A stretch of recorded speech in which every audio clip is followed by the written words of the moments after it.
জয় রাধা গৌরগোপাল। তো সাধুগুরু বৈষ্ণবের চরণে দণ্ডবত।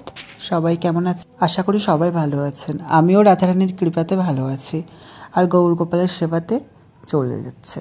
কাল হচ্ছে 29 তারিখ, কাল হচ্ছে বুধবার, গোপা অষ্টমী। সবাই গোপা অষ্টমী পালন করবেন, গোমাতা সেবা দেবেন, গোমাতা ভোজন করাবেন, আর যেখানে গোশালা আছে সেখানে দান করবেন। এই দিন ভগবান শ্রীকৃষ্ণ প্রথম গোচরণ করতে গেছিলেন। তার জন্য যশোদা মা গোমাতা পূজা করে ভগবান শ্রীকৃষ্ণকে পাঠিয়েছিলেন গোচরণে। তার জন্য এই দিনটাকে বলা হয় গোপা অষ্টমী। তো এই দিনটাকে আমাদের সাধু জগতে সবাই পালন করেন।